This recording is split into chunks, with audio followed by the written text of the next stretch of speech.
Open Hand by Robert Caisley. Act 1, Scene 1. An upscale Nepalese restaurant. Allison and Freya have just finished lunch. The check is on the table and only some unused silverware and their water glasses remain. They're old friends and we sense this right away. There's a gift-wrapped present placed precisely between them with a blue tied to it. It partially obscures their vision of one another so that when Freya finally speaks, she has to crane her head to one side in order to have line of sight with her friend. What is this? Open it. I thought we agreed no presents. It's not a present. It has a bow on it. Allison reaches over and pulls the bow off. It's gift wrap and festive paper. There's a balloon. Allison takes up her fork and pops the balloon.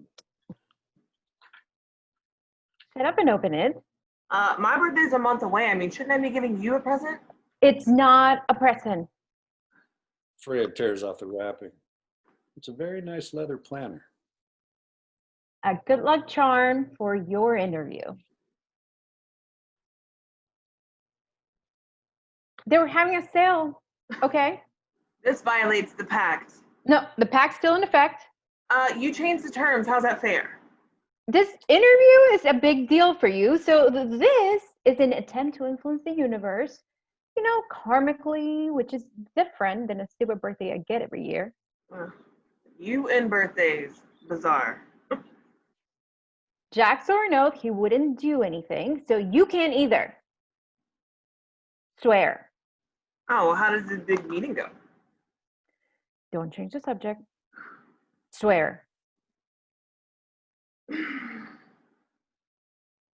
It was all Jack could do to convince me about his little get-together Friday, but he's got a tasting next week, so I pimped us out as his guinea pigs. Oh. Is he doing those little, puff pastry things again? Uh-huh. Oh, okay. Well, pimp away. So, is that gonna make it? Oh, who? Your husband? Oh, that guy, yeah. I can't remember the last time I saw him. Well, I watched him put it in his phone, so. Oh, he can't be that busy. Don't car salesmen just stand around most of the time, spitballing? That was Ford. This is Lexus. Well, I like Ford Todd better. How are you guys? But Freya's looking at the smart gift Allison bought her. Seriously, though, why did you do this? You didn't have to do this. Thank me by doing the job. Okay. Is this afternoon, right? Yeah, it's in oh shit. Okay, I gotta go. Okay, Give me the check. Oh, don't worry about it. Just go. Oh my God, is it raining? I just got my hair done. Go. You sure? Yeah, you get the next one. Oh, lunch and a present? It's not a present. And don't forget Friday. Your pact, by the way, your pact is bullshit. Swear. I mean it. I'll be really pissed if you... All right. And Jack would be super embarrassed. No presents, I swear. They kiss. Freya leaves. Allison glances at the check and then rummages in her bag for her wallet. She can't find it. She rummages some more. Checks her pockets. Nothing. Shit. She takes out her phone and places a call. We can hear it ringing on the other end through the phone.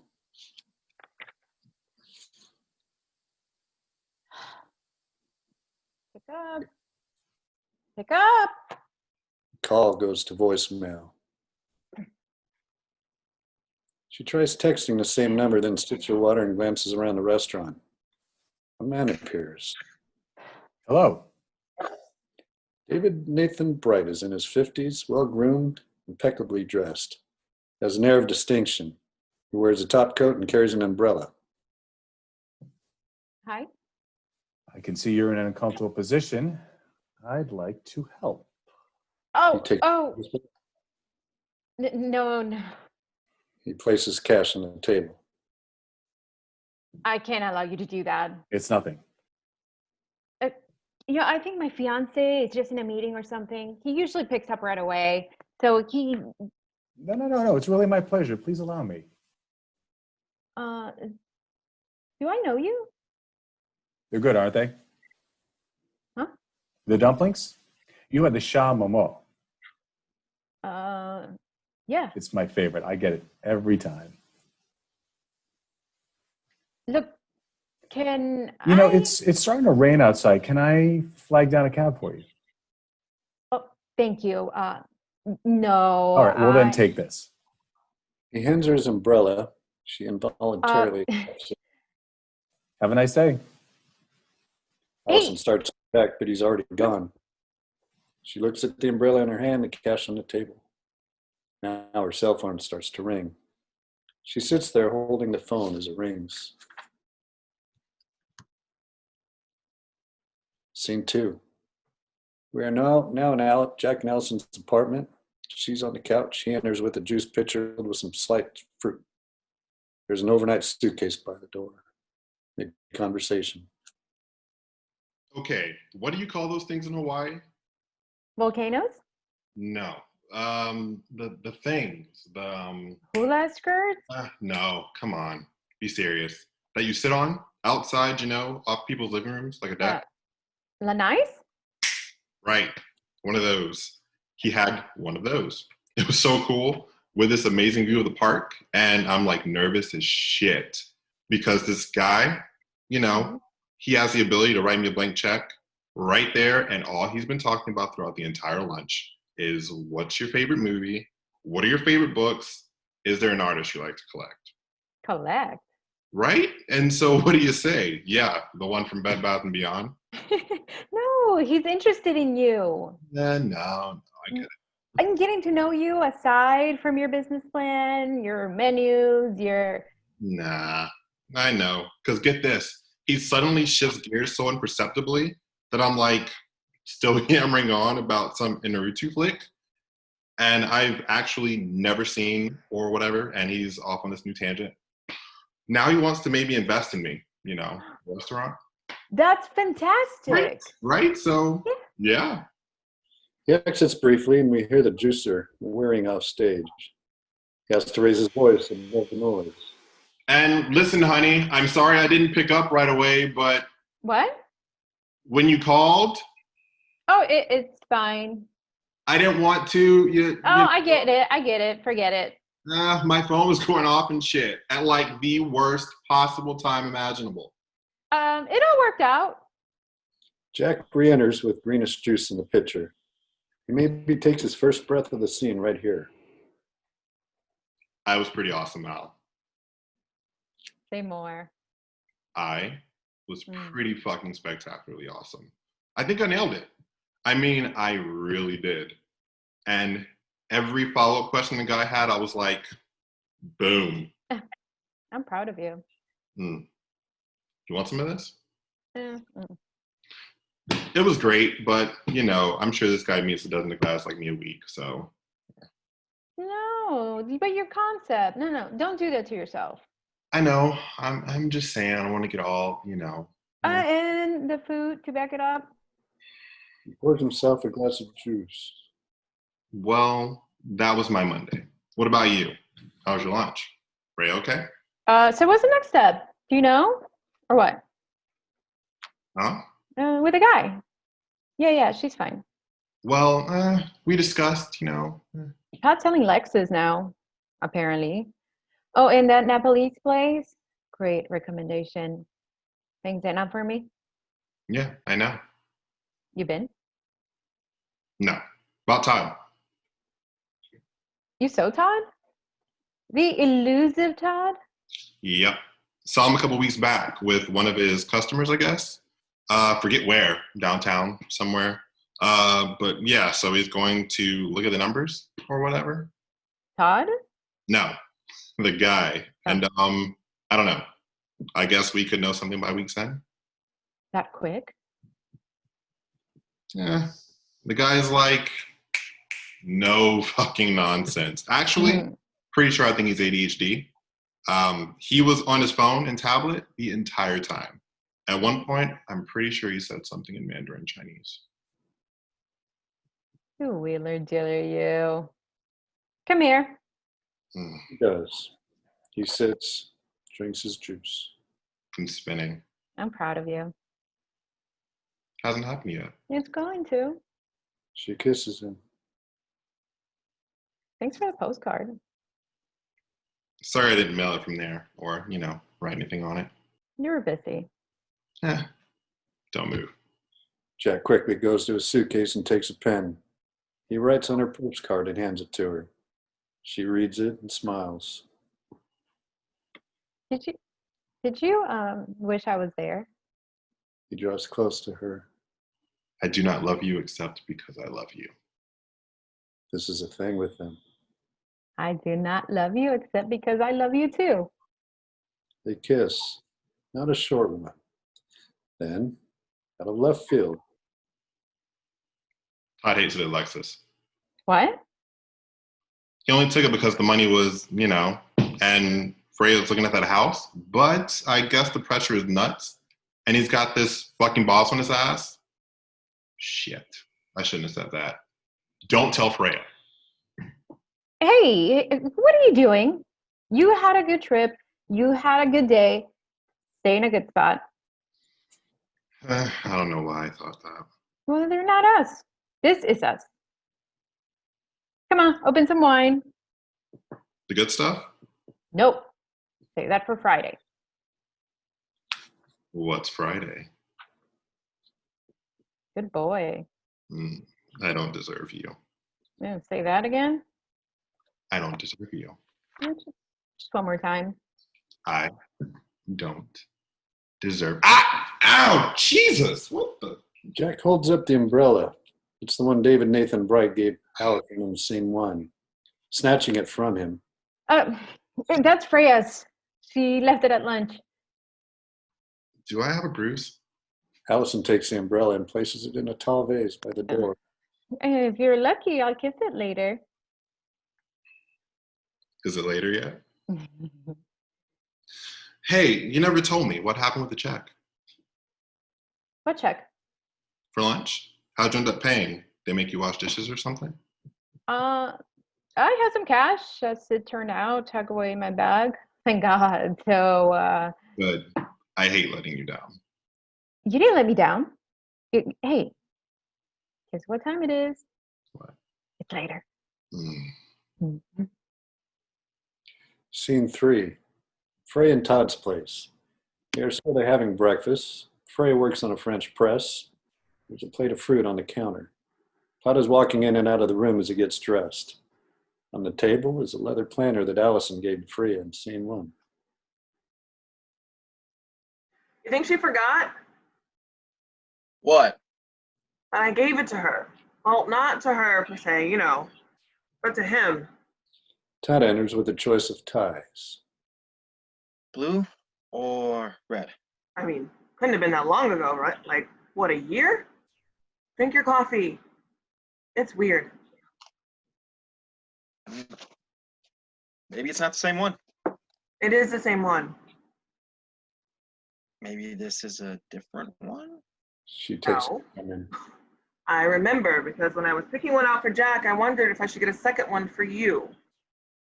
So we'd be matching. Gee, how cute. He eats a slice of pear. His cell phone chirps. A text. Maybe this is the same kind of one, but not the actual same one. It's the same. Okay, Sherlock. But it is. Okay. So, So nothing. something? I'm just trying to work out if Allison knew she was regifting, or if she just spaced it and went to that shelf in the closet we all have. There's a closet? Yeah. Where we keep the crap that we get that we don't want and then try to pass it off the next time we have a gifting obligation. Yeah, I don't know if everyone's brain works like that. Yes, they do. When I get crap I don't want, I throw it out. That's wasteful. And has the added advantage of getting rid of crap I don't want. Eat some pear. Okay, so have you ever gotten rid of anything that I've given you? What was the question? Todd. There are some things a man must take to the grave. Drink your coffee, okay? But he's busy changing his tie again. No, but really, like, how could she forget a thing like that? You know, she's normally quite detail-oriented. And I wonder if Jack knows she's regifting his gift? But hey, she has been distracted lately with her birthday. You're not supposed to say that. God, whatever, it's perverse, okay? She makes such a big deal about her birthday not being her birthday because it has the exact opposite effect and everybody makes an even bigger deal about her birthday. Classic Allison. Todd Manners. Excuse me? By mitigating the generosity of others, she gets to sidestep it herself. That's not why she does it. Okay, well, why does she do it then? What about this one? Todd, just wear the one I got you for Christmas. You got me one for Christmas? Shut up. God, drink your coffee. Cold. Freya warms up his coffee and Todd gets another text. Okay, really? It's not even 7:30 yet. Where are my car keys? On the thing. He goes to find his car keys on the thing. Hey, did they call you? The French? No. When will they call you? Huh? About the job? I had one more candidate. But this is still gnawing at her. Here's what I think. Why did you... never mind. He returns with car keys in hand. Okay. We arranged to have lunch, okay? She knew I was going on this interview and she wanted to give me a gift, but she didn't have time, right? So she went to her closet and she grabbed this, right? Which seems appropriate. And she wrapped it all up, knowing that her own birthday was looming, right? Her non-birthday. But she had already put out this fiat, right? This month she'll buy me gifts. And that was the wrench in the works that messed up this whole dynamic and put me in a really fucking awkward situation. God, I wouldn't know what to do on Friday, right? So I would show up with a gift in hand for fear of appearing heartless despite the no gift mandate. And Allison would still be all, oh no, you shouldn't have. Huh. Well, guess what? I'm not giving her a damn gift. That'll teach her. Todd was just about to eat a slice of pear, but he's just standing there with his mouth open, staring at her. Wow. I don't know where your brain finds the energy to do what you just did. It's the scales, Todd, okay? The scales have to be even. What? Todd shakes his head nothing and crosses out over the room. Look, I'm just saying, okay? If you're gonna re-gift, you need to, like, keep notes or something, right? Like a chart, so you don't forget shit. You forget shit. No, I don't. You forget shit all the time. Like what? Okay, you don't. No, please, Todd, enlighten me. What shit do I forget all the time? No, I changed my mind. I'm now saying you don't forget shit. Like, ever. And what about the gray? All your ties are the same, Todd. No, they're not. Really? Okay, they're all in various patterns of gray, blue, and red. All in various colors of gray, blue, and red. God, your closet is an endless variety of the same exact fucking thing. Okay, then blue. God, and what is the big deal today, huh? What is with the ties? Todd, quit fucking around and pick a tie already. I have a meeting. Oh, a meeting? A car meeting? God, what do you even talk about? Cars? Yeah? Sold a bunch of cars last month. Dude, this month, gotta sell more. Tubular. Don't laugh at me. I am angry. He yanks off the tie he's wearing and starts to exit. Oh, and don't you dare walk away. He instantly returns, stands very close to her. What?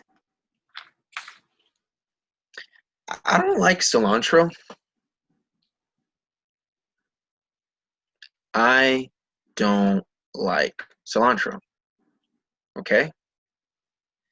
Yeah, it tastes like soap. You know, I told you this on our second date, or something, but you forgot. No, I didn't. Yeah, you always forget. You put it in everything, No, I don't. in almost everything. Even shit you shouldn't put cilantro in, you put it in. And you act surprised when I ask you, hey, is there cilantro in this? You make this face, Okay, whatever. I don't make a face. Like, that face, that naive cilantro face. oh, okay, great. Why are we talking about cilantro? It's a little thing, but it's a big thing. Cilantro is a big thing. It is to me. Oh, never mind. Exits briefly. Well, I like cilantro. That's the point I was trying to make. But I'll shut up now because that's what Zoe wants us to work on, right? Figuring out how we go from 0 to go fuck yourself in like 10 seconds flat. So I'm looking for ways to scale back my feelings. Okay, great. What? So do you not want to go anymore? Look, Zoe or that's not what it's always fine, but you've got to, baby, you've got to start putting some of her exercises in action because you spin shit right into outer space.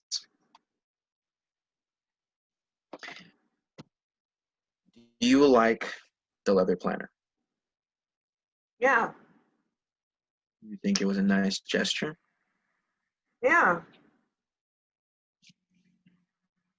Do you want to make Allison feel badly that it may or may not have been the very same planner you gave Jack last year for his whatever the hell it was?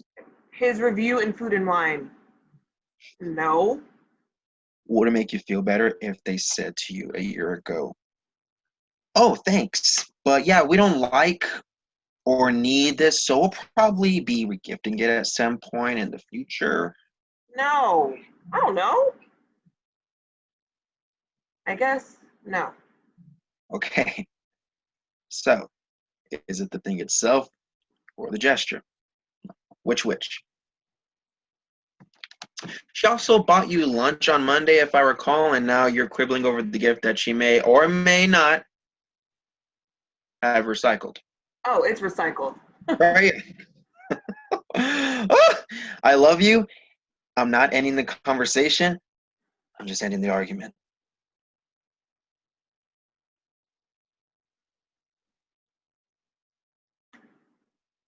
The gray looks good with that suit. He switches to the gray tie.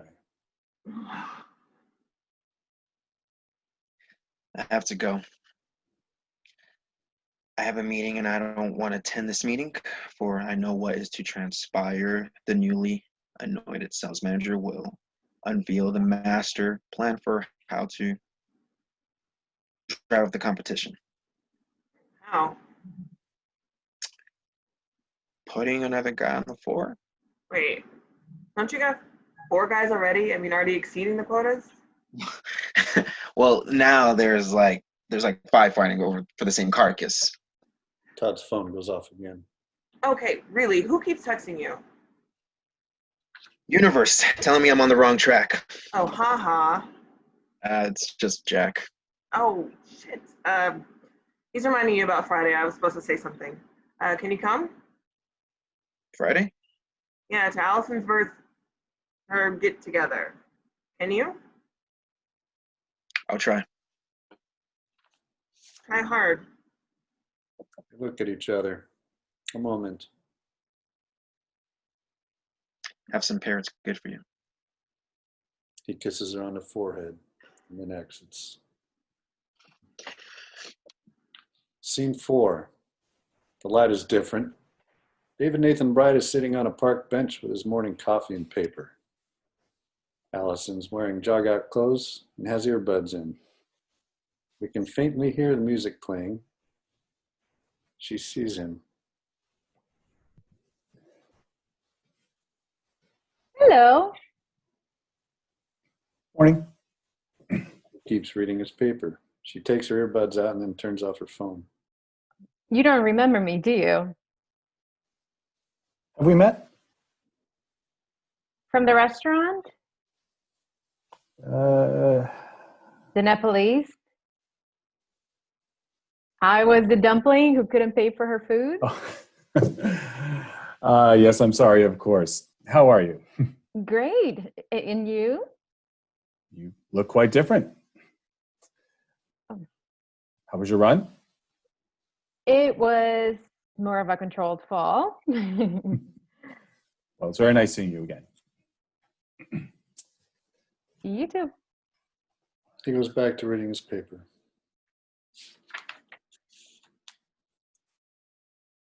I've never seen you in the park before. Never seen you either. Do you live around here? Not really. Oh, well, it's nice here. We get a bit of a homeless problem at night, but yeah.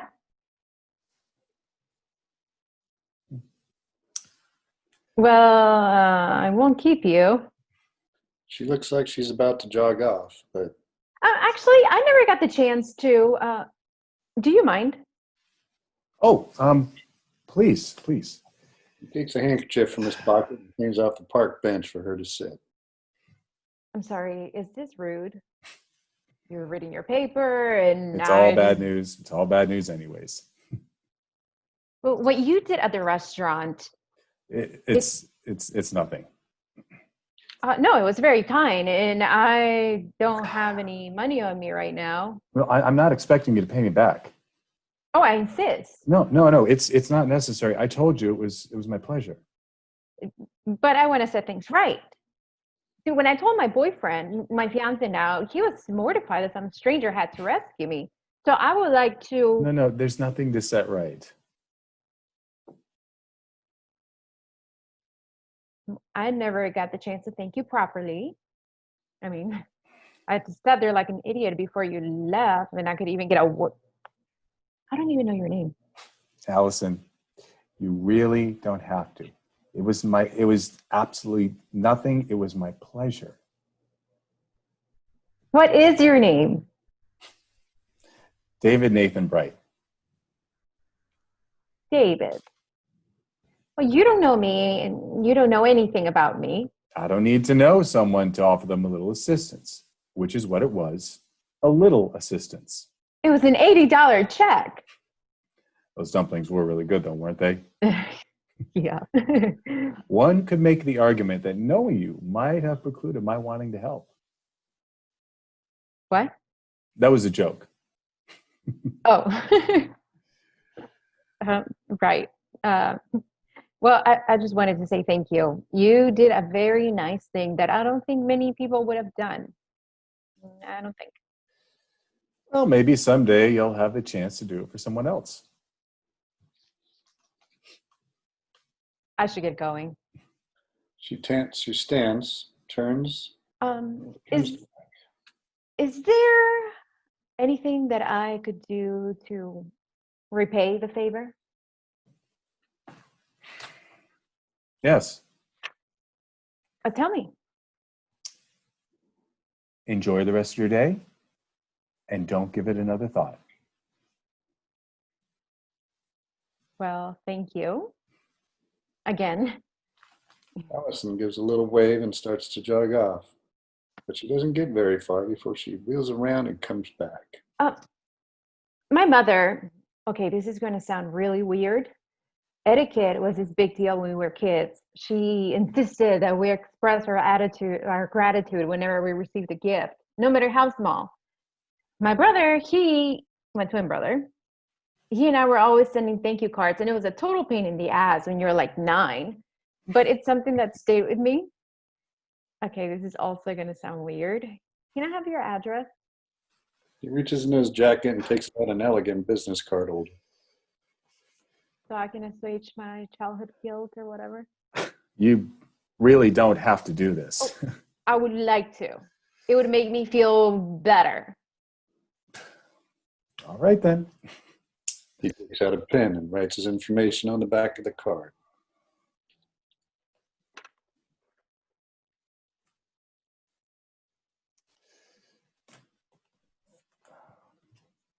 Plus, I won't have my mother's voice reverberating in my head. So you'll be doing me a double favor. Maybe I'll send 2 cards. Kill 2 birds with 1 stone. David Nathan Bright hands her the card. David Nathan Bright. Your twin? My details are on the back. Thank you. Again. And again.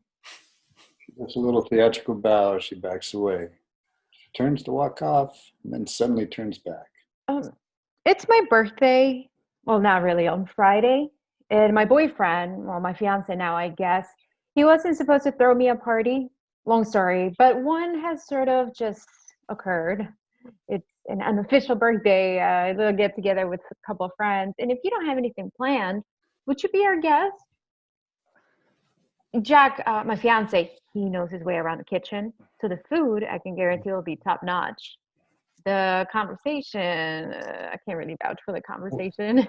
I do have plans already, but thank you. Oh, okay, yeah. No. I just wanted to.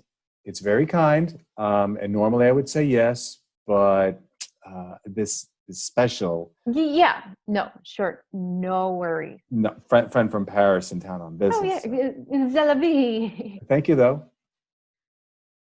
Well, goodbye. Goodbye. Allison puts her earbuds in and starts to jog off, then turns back once. Oh.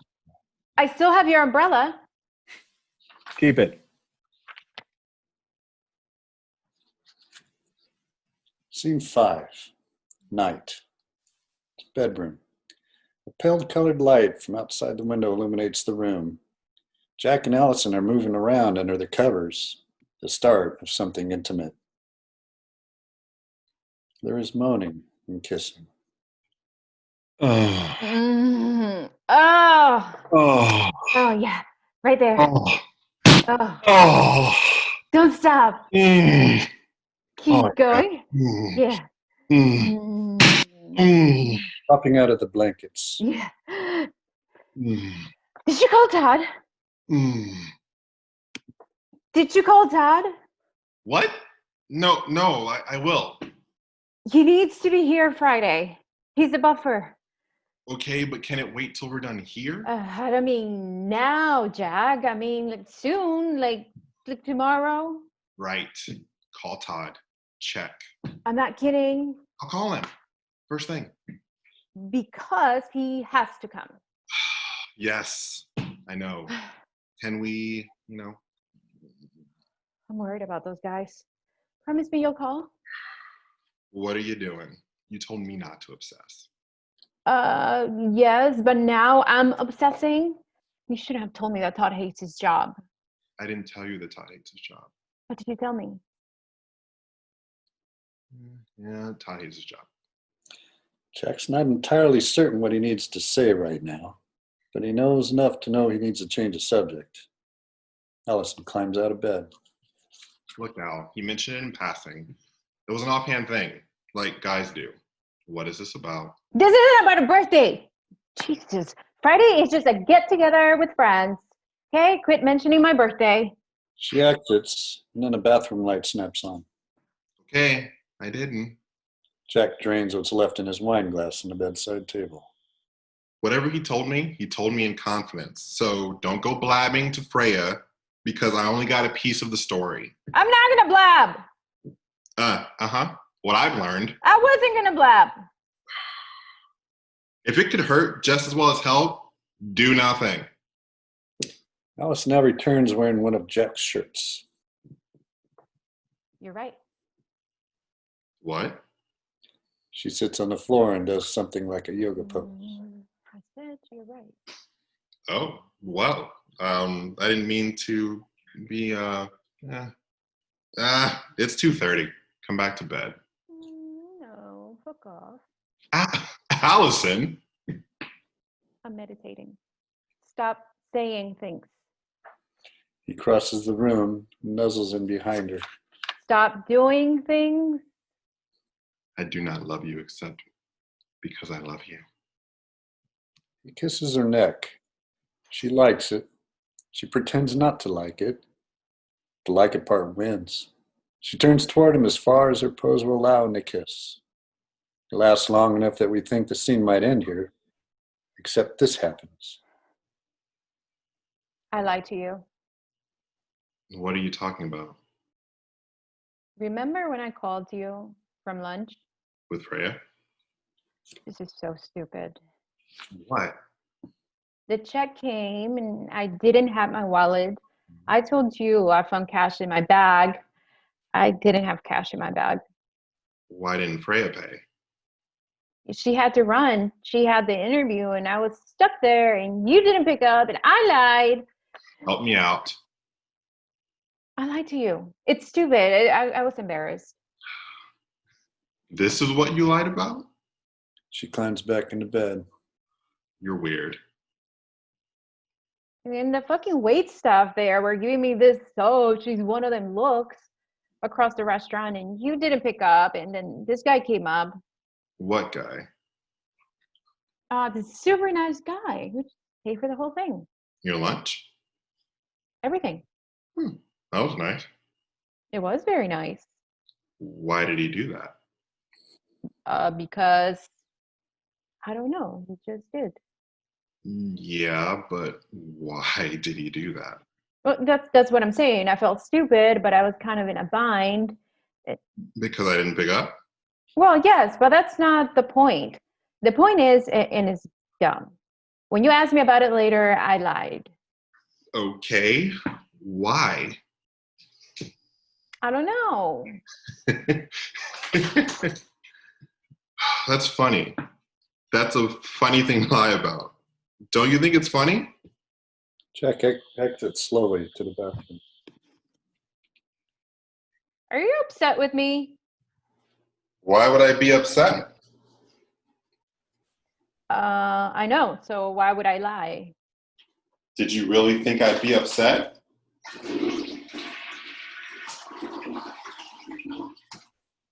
I don't know. The whole thing was kind of bizarre. Jack wanders back in. That's funny. With a pause, Jack ruminates on whether it's funny or not. Was he weird, this guy? Was he creepy, or did he make any kind of... No? Huh? He climbs back into bed. It's been this stressful few days where I've been holding it in, and it's dumb. You're wonderfully silly. That's why I love you. He goes to kiss her, but I saw him again The paying guy? on my run. He was in the park. Our park? What did he want? He wanted to read his paper. I wouldn't let him. I wanted to thank him. He wouldn't let me. That's funny. That you didn't tell me. I didn't want you to be mad. You didn't do anything. I withheld. Okay, this is weird.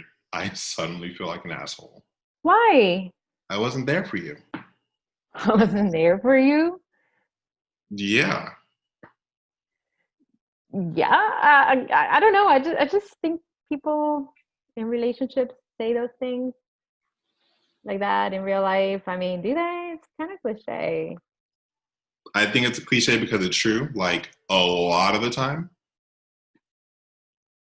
I don't think that's the definition of a cliche, but okay. You know that's why you didn't tell me. Haven't you been listening? I don't. Because you know that's how I feel. Guilty.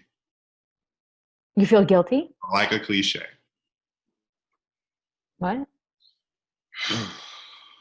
Well, this conversation, dumb. Come here. No, are you upset that he paid for my lunch or that I made up some bullshit story instead? I'm not upset. Okay.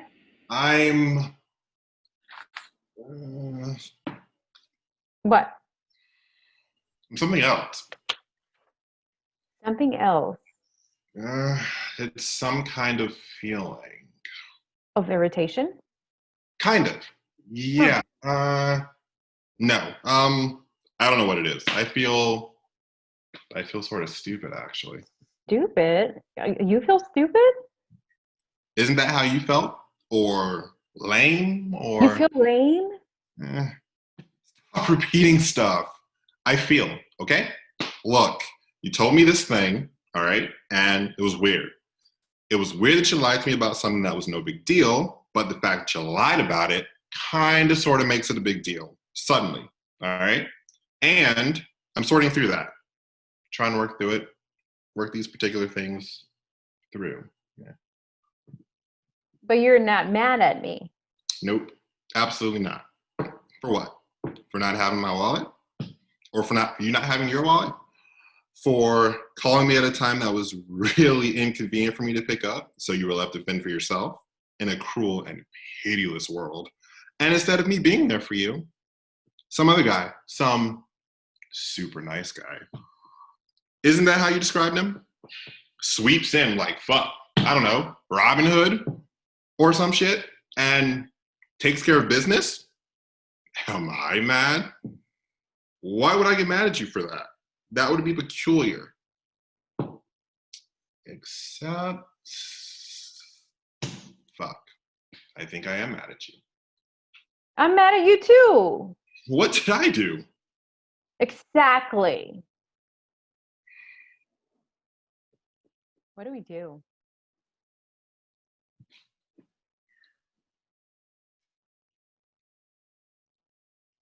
Should we have sex? Probably. Okay, then let's have sex. They make their clumsy way to the bed. They fall in, they start fooling around again. It looks different than it did before. They're both a little self-conscious and not quite sure if they're as into it as they should be. But they keep going, with Allison, if anything, being more the aggressor. I'm so mad at you. I can tell. How? Your lips are stiffer than usual. My lips are stiffer than usual? There's a rigidity. I don't know. It's subtle. I feel like we're not done talking about this. Gives them a whack in the back. Stay focused. They're back into it, and some more moaning and kissing. What's his name? What? Robin Hood. Oh, I don't remember. You don't remember? Guy paid for your lunch and you don't remember his... Forget. David something something. David something something? He had 3 names, okay? He's about to kiss her again, but Like aliases? No, like John Wilkes Booth. Focus. I feel like he's here in the room. John Wilkes Booth. All he did was pay for my lunch. Why did you lie to me? I already told you. I don't know. And that's really unspecific and annoying. Jack stands up and roams around the room. What does he do, this guy? How old is he? Is he an old guy, this guy, or what? Or are you telling me everything?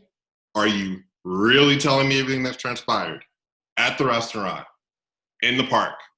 Are you accusing me of something? I don't know yet. Yes. I don't know why I said that. Yes, I told you everything. Happy? Did you? Yes. No, shit. What? Allison? He gave me his card. She grabs the business card from the bedside table. Oh my God, it's right there. David Nathan Bright. Sounds like an assassin. I invited him to dinner Friday Why? to thank him, I know, but why Friday? to repay him for his generosity. It's your birthday? It's not my birthday. She moves across the room. She now drains the wine in her own glass and refills it. She sits on the edge of the bed, nervously sipping the wine. Sorry, I know. Sorry. It's a casual get together with friends. So you can test your new whatevers. I just need to put things right with this guy. You're right. And I'd like to thank him too. Actually in person, so yeah, plan approved. That would alleviate my whatever it is that I'm feeling. Except he didn't accept. Had a prior engagement. He can't do that. He has to come. I've wrapped my head around this thing and now call him. Can you call him? It's 2:30 in the morning. All right, tomorrow. First thing, I call Todd. You called David Nathan Bright. David Nathan Bright. He already said no, Jack. Oh, Jesus. What? Mm. What is it? I don't want this guy being one up on me. I know it's illogical, but that's how I feel. Oh, I'll call him, okay? First thing, let's come back to bed. They climb back into bed. Jack clicks off the light. It's moonlight.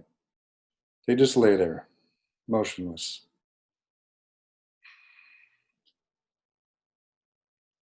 I can't sleep. Me neither. Call him. Call him now. We hear rainfall. The light begins to shift, and in the transition between these scenes, we hear Allison's voicemail message begin. Hi, David. This is Allison from the restaurant, from the park. Dumpling Allison, Umbrella Allison. I know it's late. About Friday, if you change your mind or plans, we're at 2217 Franklin, apartment 3G, 7 o'clock. Oh, and everything is provided. The sound of rain gets louder and louder until it drowns out everything else. Scene 6, Friday night, Jack and Allison's apartment. The space has been rearranged so it's easy for people to walk around and sample the tapas that Jack has prepared. Is right now serving on little plates around the dining room table. Allison has a bottle of wine and a wine key in her hands. I can't believe you. I kind of forgot How can you kind of forget? by sort of not remembering. All you had to do was call him, text him. He's your best friend. Don't you communicate? I had a follow-up conference call today with the restaurant guy, so I was preoccupied. Todd's the buffer. If Todd doesn't show up. I'll text him right now. Oh my God. Freya enters. I love that thing in the bathroom. Is that new? You like it? I want one. Oh, I'll give you the catalog. Hey, what are you guys talking about? The Jack wants to know about your job thing. yes, Jack wants to know about your job thing. You excited? God, I'm nervous. I'm nuts. I'm cautiously optimistic. You know, they called this morning and it was one of those things like where it sounds like you got the job, but you don't actually know, and they don't actually come out and say you got the job, you know? So, pins and needles. Hey, what are these? Praise food with artichokes. Seriously? You're going to love it. Freya tastes the squid. It's delicious. See? What'd I tell you? Maybe. So what is it? Cruise line? The Odyssey. There's more squid, so Allison answers. The Odyssey? Did I say that right? Oh, yeah, it's maybe it. College, all 4 years. They basically want to challenge Cunard and Viking, and you know, like the big guys, Uh-huh. and the worldwide luxury cruise market. And so, yeah, I knew you were going to get it. I might get it. No, I'm serious. At lunch, when you were telling me about it, I thought, this is Freya to a T. And all week. You think I'm kidding? I've been picturing you in this big office. Oh my God. I mean, they actually really had nice offices, though. Oh, the woman who interviewed me, Pauline Chatinier. Oh my God. So fucking classy. Like, isn't her name great? Like, I asked her what it meant, and she said, chestnut tree. It's someone who lives near a tree that grows chestnuts. God, I love the French. Up in a Coke in a bottle. So you'd be doing sort of the same thing? Basically, except it's like selecting all the wines for like this really high-end restaurant, you know, with every menu conceivable that floats all around the world, like 15 of them. So, Wow. oh yeah. Fantastic. Right? Oh, it's a huge step up. I'll drink to that. pink glasses. which is why I made an offer on a house. You made an offer? It's a surprise. So mum's the word. Uh-huh. Oh God, if he ever shows up, I mean, they've been restructuring the sales force at work, and Todd, he's agonizing and like endlessly stressed, but he's the very best they got. So I think this is like his moment, his moment to shine. Jack peers at Allison over the rim of his wine glass. This is your year. I can feel it. Well, I mean, they haven't signed a contract yet, but that's still like the French, isn't it? All about the formality. Also, redigua. Well, I am celebrating in advance, even if you're hedging. Oh, and Jack's thing. Okay. What is it with you two? The most talented people I know, for some reason, for some incomprehensible reason, neither of you feels deserving of any good fortune. Gives her a peck on the cheek. Pot kettle. I mean, I just don't want to jinx it by talking too much, but I am pretty excited. Like Receives a text. like I'm going to swallow my own tongue excited, when the offer comes in, but right now it's just too surreal. Is that Todd? Is he coming? Oh, he better be or I'll fucking kill him. Tell me about it. Oh, happy face. More wine? Ray reaches for the bottle, but Jack takes the bottle. That's for later.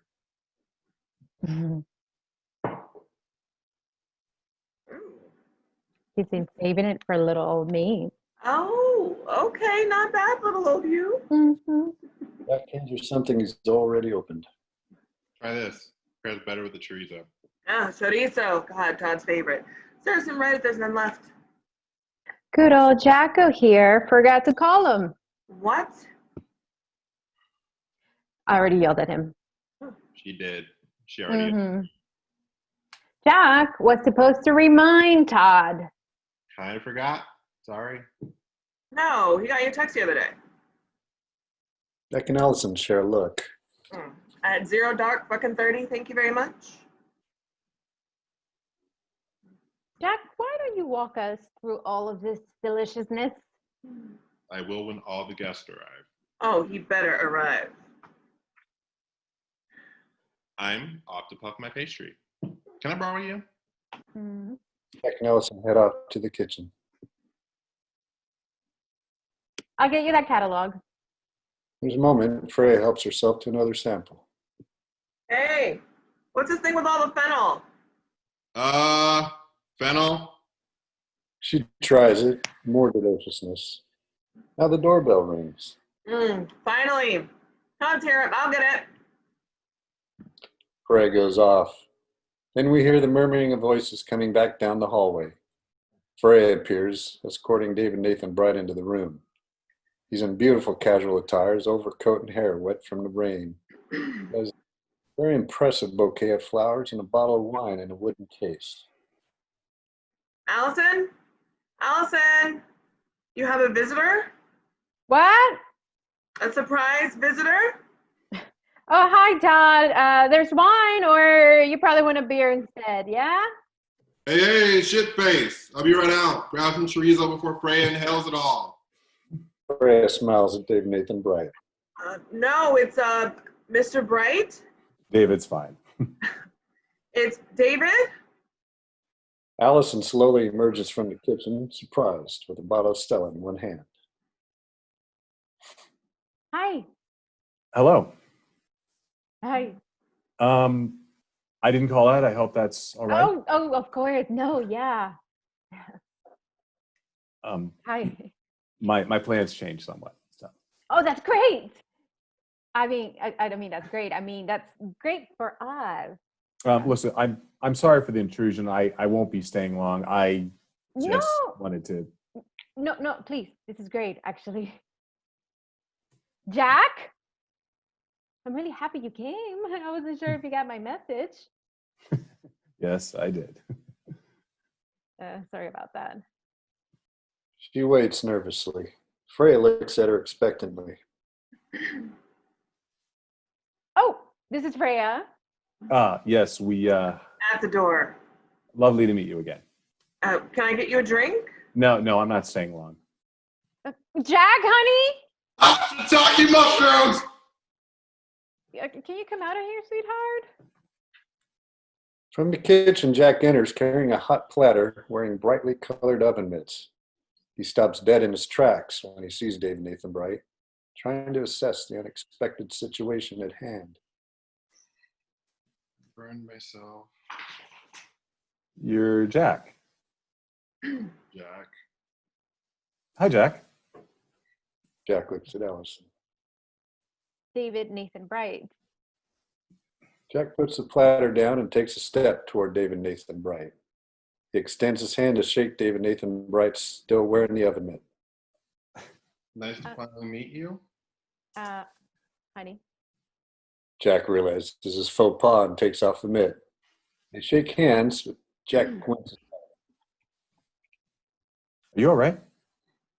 I really burned myself pretty good. I was in the neighborhood, so I just wanted to drop these off. Oh, you really shouldn't have. Oh, you brought presents. It's nothing. It violates the pact. Excuse me? Oh, thank you, David. I got your lovely card. That was very sweet. You're not the only one who had a mother who values etiquette. So I just wanted to return the favor. So, happy birthday. Oh, there's no birthday here. No, sir. Nope. David Nathan Bright looks at Frey and Jack. I was under the impression that... Oh, it's just a get together. Yep, sort of work thing. Well, it's all very low-key, casual kind of thing anyway, so yeah, don't worry about it. Allison briefly exits to set aside the flowers. And here's something for the chef. He hands Jack the wine case. Jack takes out the bottle. Freya is eyeballing the whole thing. Didn't know what you're preparing for your guests. I hope this will suffice. Jack doesn't quite know what to say. Oh, this is, thanks. Now, if you'll excuse me, I must get going. David Bright starts to leave. Allison runs back in. No, stay! Oh, yeah, Could you you? can't leave. No, just don't go, please. I really can't. I have reservations. Can you cancel them? Not easily. It's very important to me that you stay and enjoy our hospitality. I really don't like to intrude, so... Yeah, you're not, please. Just for a drink? Well, perhaps I could stay a little while. Are you quite certain? Oh, quite. Allison looks at Freya and Freya shrugs. Well, then could I impose upon you? The rain caught me by surprise. Oh, umbrella! We all look at Allison, slightly thrown by the non sequitur. Is there a bathroom? Follow me. Jack leads David Nathan Bright to the bathroom. Freya rushes over to inspect the bottle of wine he brought. Oh, my God. Who is he? No one. Oh, yeah, this is an expensive bottle of wine. How expensive? Like a month's salary expensive. Like 2 months. Ooh, let me see that. Allison grabs the bottle from Freya and inspects the label. God, I'm not kidding. I mean, who is he? Somebody you work with? Like, is he a friend? I mean, how come I've never met him?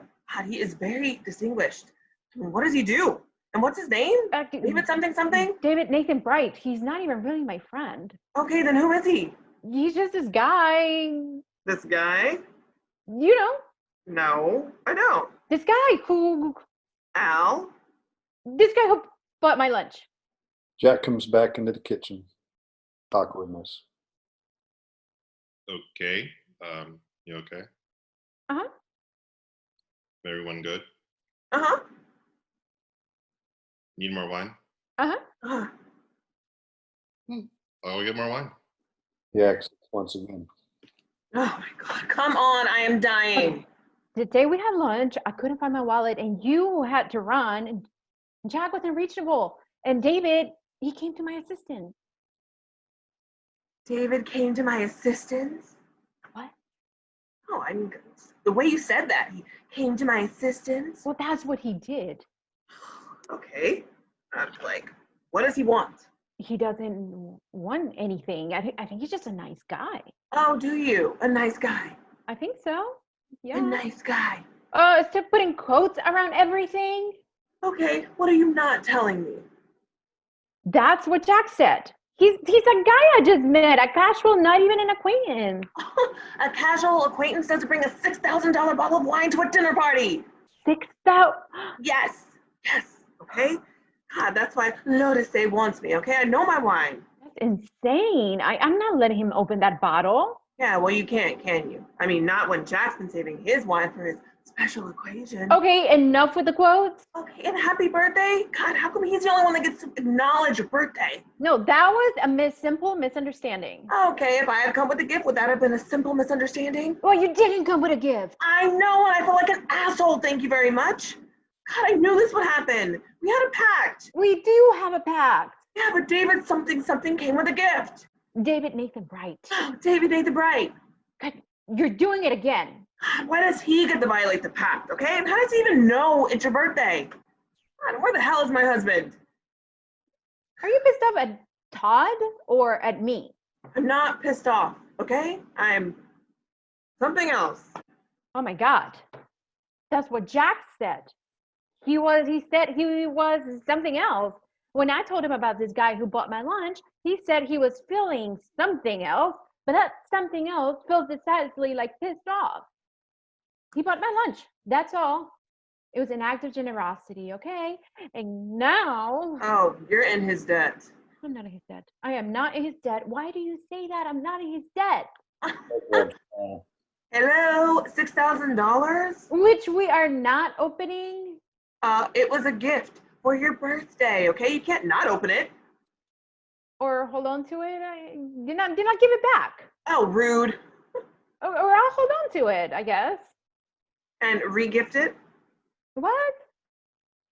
Never mind. Okay, the protocol in a situation like this. The protocol, I think, a bottle like this is intended to be open at the event to which it was brought. That's the protocol? I mean, I don't know. No one's ever given me a $6,000 bottle of wine before. Too much. Yeah, well, you're fucked. Okay, you can't give it back. You can't decline it. What are you gonna do? There's a brief silence, neither one of them knowing what to say next. Then Freya exhales audibly, leaving Allison with a look. I have to ask. Are you fucking him? What? God, I had to ask. Was there a gun to your head? Come on, are you sleeping with David Nathan Bright? Why can anyone remember his name? It's David Nathan Bright. Are you sleeping with David Nathan Bright? No. I mean, he gives you a lavish gift like that. It's a reasonable assumption. No, Freya, I am not. I should have kept my mouth shut. I should have never have told Jack. I should have never invited him, but I felt. Obligated? Why is everyone angry? Oh, God, I'm not angry. Okay, I would tell you if I was, believe me. Okay, it's something I'm working on with Zoe. Who's Zoe?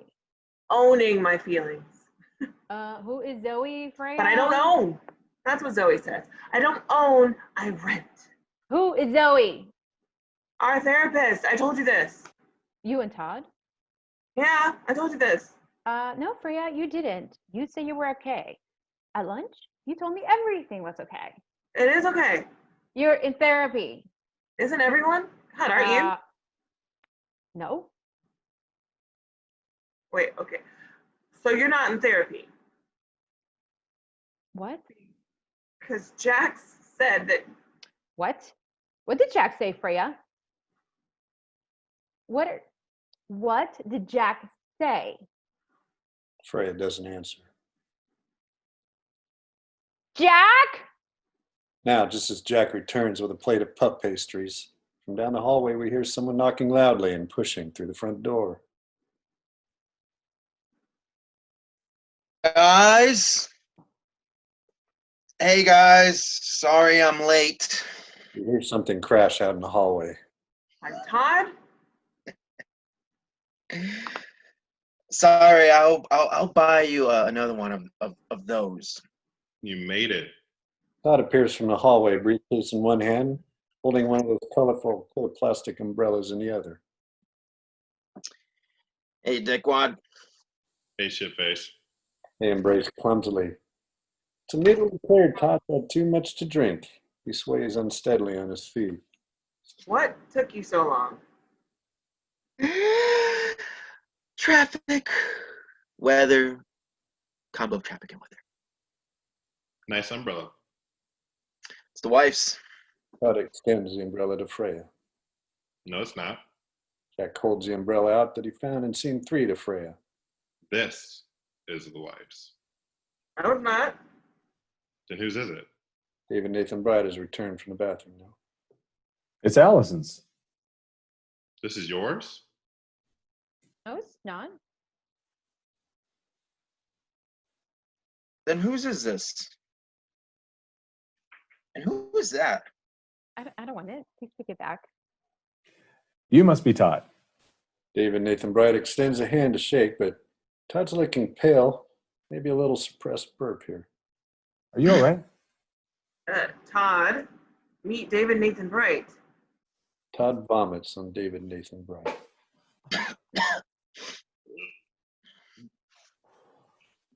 We go Act 2, Scene 7. We've been deposited right back at the end of the first act, only a few minutes later. Freya is on her hands and knees with a bucket, bottle of spray cleaner, and sponge cleaning up the mess left on the floor by her husband. He wears rubber dish gloves. Allison is off down the hallway. We hear her sweeping up broken glass. Mid-conversation. I'm gonna kill him. No, you're not. I am going to kill him. Freya. I am literally gonna kill that man. Allison enters carrying a dustpan filled with the remnants of whatever Todd destroyed on his entrance. Don't worry about it. I mean, he shows up late, shows up utterly plastered. He annihilates your priceless sculpture, From Pier 1. barfs on your new best friend, He's not my best friend. barfs on what's his face. Please just don't make a scene. When Todd comes back, can we have a pleasant evening? Can you do that for me? I know you're angry with me. He starts to go off toward the kitchen with the dustpan. Yes, I think I am. Do you know why? Can you help me understand why? How should I know? Jack's angry too. He's pretending he's not, but I know, but I can tell. We had angry sex. It's a Cosmo moment. Her interest peaked. Really? We did. How was it? Pretty good, actually. Jack returns. Well, as you can imagine, he's a little embarrassed. Why is he embarrassed? Hello? He threw up on one of our guests? I meant David Nathan Bright. Oh, he's changing. I put on some clothes. Todd's taking a shower. He's gonna lie down for a bit. Jack, are you still angry? No. What? No. Jack exits, taking a dustpan and brush right from Allison's hands. He's angry. Yeah, well, he should be. I mean, he has more of a right to be angry than I do, and I am pretty angry. Don't even ask me why. Well, there is something odd about that man. You just met him. I mean, don't you think he's odd? I can't place my finger on it. He's kind, he's elegant, he's non-threatening. Is he gay? I mean, he's very well dressed. I don't know. I don't know if he's gay. Ask him. What? When he comes out of the bedroom, ask the man. I mean, you I know. I am not gonna ask him. I mean, it could really help us divine his agenda. He doesn't have an agenda, Freya. Well, we'll see about that, won't we? Now we hear David Nathan Bright calling from the bedroom area. I just left my shirt in the tub. Is that okay? Okay. Look, I have a bad feeling about this, okay? This is not going to end well. Don't make a scene. David Nathan Bright returns. He's wearing one of Jack's sweaters and a t-shirt. Jack comes in carrying a tray of food. You know, I just love that thing hanging in the bathroom. Oh, you can have it. What? Allison starts to run out. Yes, stay put. I'll go grab it. No, I don't want it. I was just admiring it. Oh, okay. You sure? I'm sure. Can I have it? Please sit down, everyone. David, Nathan, Bright, and Allison sit. Freya does not. There's a moment. Everyone looking quietly at one another. Freya breaks the silence. David. Oh, is it okay if I call you David? Can I just have a moment to say mortified is the word. I mean, Todd's been under a lot of pressure at work, and why am I defending him? He vomited on you. I'm actually fine. Don't fuss over me. I'm all grown up. Yeah. How old are you? Pardon? Okay. Drinks. Who wants a drink? Jack? Jack, sweetie? Jack briefly returns to the room. Yeah? Drinks? Yeah. Hey, thanks for the loaner, by the way. Yeah. Jack runs out with no glasses. It looks a little tight. I swim. What does that mean? Well, I go swimming in a pool. Interesting. Yeah, so I have a problem sometimes getting things to fit around my shoulders. As a consequence, I have to get my shirts made. Huh. Well, this wonderful guy, his grandfather actually came over in Italy. I forget, I always get the story mixed up. But his family's made shirts for all the men in my family for years. Oh, there's more of you?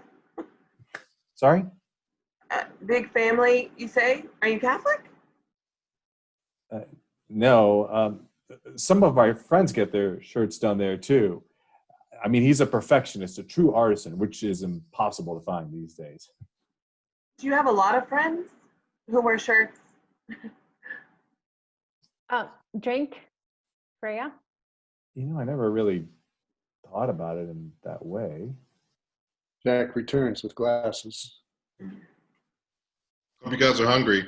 We should tuck in. Yes. Well, Allison said you knew your way around a kitchen, but I had no idea I was dining with an accomplished restaurateur. Try it first before you shovel on the praise. Oh, it looks amazing, babe. Freya, you should eat something. And I'm not a restaurateur yet, just a lowly chef. Who knows with these investors, right? A fickle bunch. Moment to moment, downturn in the market, and it all vaporizes. Huh, we are officially talking about this? Oh, yeah, I guess we're officially talking about this. Jack is close to a commitment from a major investor. So I gather. I think it's a brilliant concept, by the way. I promise to become a regular. You haven't tasted it yet. Grab a plate. It all looks just fabulous. Everyone dig in. Everyone heads for the table except Freya, who still sets her sights on David Nathan Bright, watching his every move and drinking more wine than is perhaps good for her. Freya, you're not eating. I'm drinking and thinking. He turns toward David Nathan Bright, preparing a second salvo. Oh, God. Your shirt. I'll have it dry cleaned and delivered to you. Do you live nearby? Not particularly. Where exactly do you live? Don't worry about it. I have a dozen of the same shirt at home. What are you drinking, David? Why don't we open my bottle? Lovely. Jack grabs it and a wine key. Allison quickly dashes over and grabs the bottle from Jack's hand, shaking her head. Why? Jack and David Nathan Bright look at her. Why don't we save that one for later? Jack proceeds to go around filling up everyone's glass from another open bottle. Jack, why don't you walk us through all of this? Okay. Jack's presentation. Salted cod with cherry tomato salad. Venison mousse and toast points. This, the veggie paleo topped with goat cheese, some croquettes, wild mushroom here, and spice sausage there. Freya can vouch for the squid and the fennel. Yeah, pretty simple. Yeah, we eat like this every day. The roast is great with the venison. Jack, this is. And I suggest this little white number to go with the sausage. Where are my manners? Napkin, please. Oh, here you are. Dip it in the truffled honey. And seriously, guys, any criticism, don't hold back. I could use the feedback. Criticism? This is what I'm letting the investors try next week. So if there's any room for improvement, The only improvement I can see is if you'd invited fewer guests, there'd be more for me. Well, thank you for the compliment. It means a lot. You're welcome. No, actually, David, I'm glad that you came. So I could thank you properly. Everyone is looking at David Nathan Bright. Please, there's no need. Yes, there is. You were kind enough to buy a meal for my fiance. David Nathan Bright looks over at Allison. Freya is studying all this intensely. And I'm happy to prepare one for you. Well, and what an extraordinary meal it is. So we're even, right? Even? I mean, as the saying goes. Do you have a name for it yet? The restaurant, that is. No, not yet. It'll come to him. I'm sure it will. Yeah, well. Freya is helping herself to more wine. She scooches over and pats a seat, making room for him to sit beside her. So, David, I'm curious. What do you do? Sorry? No, job-wise. Just this and that. No. What does that mean? I don't know what that means. I mean, are you in the service industry yourself, or? Well, funnily enough, I've always wanted to have a restaurant. Really? Always a secret dream of mine. But I lack the one key ingredient for any successful restaurant. Oh, and what's that? Competence. I don't know the first thing about it. Jack is enjoying himself now, having apparently set the scales even once. I mean, I wouldn't have a clue where to begin. That's all me. That's all passion and just no talent. Oh, I'm sure that's not true. Well, in most things, sadly, it is. I do, however, dine at a lot of them. Restaurants, that is. So I guess you could say I'm living a vicarious life through people like yourself, Jack. People with a real talent. To get back to my original question, what do you do, if you don't mind? Freya, can I fix you a plate? Oh, I'm fine. Freya extends an empty wine glass to Allison, who reluctantly fills it. David? Oh, it's kind of boring. Oh, I'm a terrific listener. Well, are you sure you want to know? Oh, pins and needles. Well, Uh-huh. I'm heavily involved in the arts. Oh, I didn't know that. Yeah. Okay, so you're an artist? Well, no, not exactly. No, I'm passionate about the arts, so I serve on a number of boards, museums, art galleries mostly, and some museums, several theaters, the opera. And what exactly do you... Well, you could say I serve in an advisory capacity. Oh, you give them money. Well, certainly, but that's a very small part of it. I build alliances with like-minded individuals, business leaders, corporations. And ask them to give money. You see, this is what I'm trying to inculcate in these circles. The idea that, you see, it's more than that. It's much more. It has to be more than just giving. And What's the other part? Pardon? I mean, you said giving money was the small part of what you do. What's the other part? The big part of me, that's what I'd like to know. Can we talk about something else? David doesn't have much time. Oh, you're right. Oh, He's barely touched his food. I really should be thinking about going. But Jack, this is truly spectacular. Before you go, David, I'd like to propose a toast. Jack grabs a bottle of wine he's been saving for this occasion. Shouldn't we wait for Todd? Oh, okay. I suppose you're right. He puts the bottle back.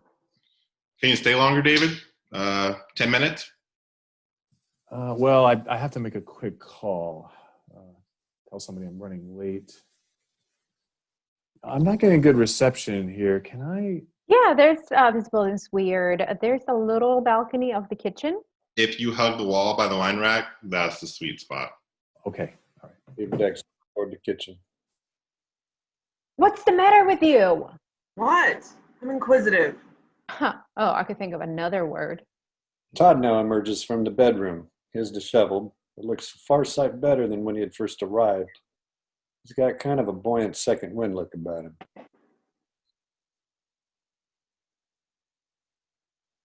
Hey, Hey, You feeling better? what'd I miss? hungry? In a bit. Where were you? In a bar. Oh, well, that's obvious. Freya, please, let's all make an effort to keep this evening bright. Todd and Freya look at one another. Allison crosses to Todd and gives him a hug. Nice to see you, stranger. Sorry about your thing. I'm just glad you're here. Don't you have some important news for Todd? I got news for you too. You go first. I quit. What? What? Fucking Lexus. Allison inhales and appears to be holding her breath. Freya involuntarily sits on the couch. Now I'm going to be sick. Why? Why did you quit? They were gonna fire me. Didn't want to give them the satisfaction. Jesus, Todd. What can we do? You need anything? Some wine. Oh, God, are you kidding me? My nerves are on edge, all right? Dribbles the remainder of a bottle into a glass for himself. Okay, why were you so late? I mean, where did you go? Did you get any of my texts? I thought about going to see Zoe. Who's Zoe? Jack? But then I made other plans. What other plans? Thought I'd get shit-faced instead. You know, deal with my problems in a responsible way. Jack handing him a fresh glass. What happened, man? How'd you quit? Very vocally, as I recall. Used some choice of words in describing the sales manager's wife and daughter. That Fuck. was one of the words. That's one of the words. Goodness. Swallows some wine and looks at all the food. Wow, this looks great. Even slightly nauseous. Thanks. Might use that in the PR. Great food, even when slightly nauseous. Todd brings back his appetite and starts to circle the table. Eat whatever. There's no cilantro. Todd levels a look at Freya. Thank you, Jack. So chorizo. Todd helps himself to a nibble. He looks over at Freya. So, what was your news? What did you wish to impart, dearest? I made an offer on a house. Well, isn't that ironical?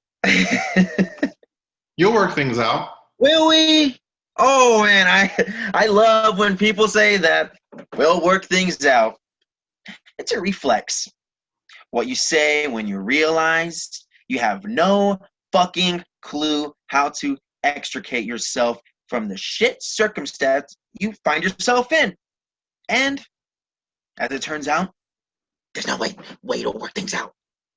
It's why I didn't go see Zoe. And I knew it would be the first dumb thing out of her mouth. Who is Zoe? Okay, can you get your job back? I don't want the damn thing. Let's not do this while David's here. Who's David? David Nathan Bright. I know that name. Isn't that an actor? No. I thought only actors had 3 names. Or people who shoot presidents. Allison's new buddy. Never met him. The guy you puked on.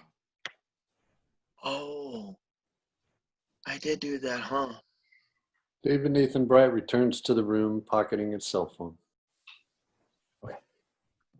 I'm all yours for a bit longer. Hi, Todd. I'm David. We met earlier. The guy I puked on, right? Don't worry about it. I wasn't. Alice and Jack are horrified, but David Nathan Bright finds Todd's comment rather funny and charming. Jack hands David Nathan Bright back his glass. Well then, now it's my turn to be curious. How do you all know each other? From college. We were roommates. Yeah, we have a backstory. Do you have a backstory? And Jack and Todd were, well, what were you? Rivals. Buddies. Yeah, I think the technical term is drunks. Yeah, some things never change. Cheers.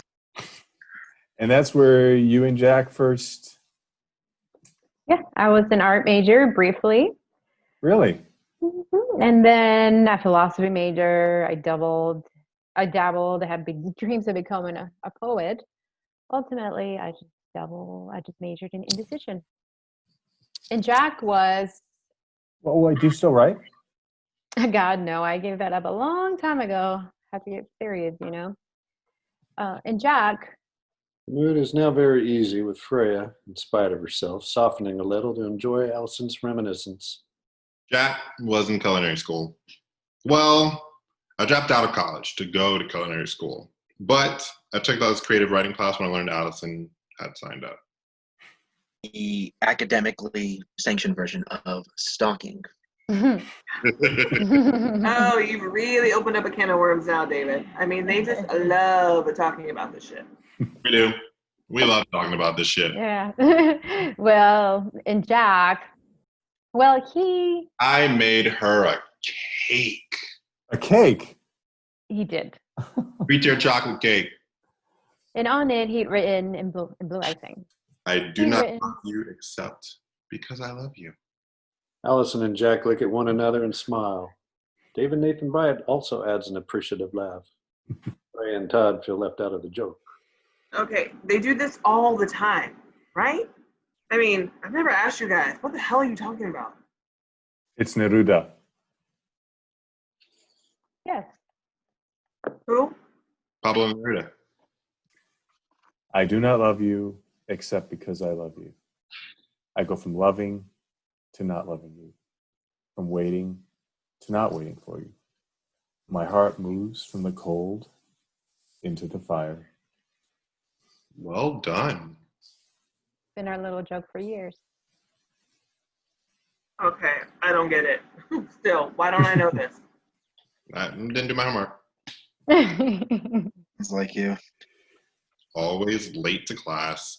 I just knew Allison loved Neruda and thought it would be cool to scroll this quote in icing across the cake I made for her birthday.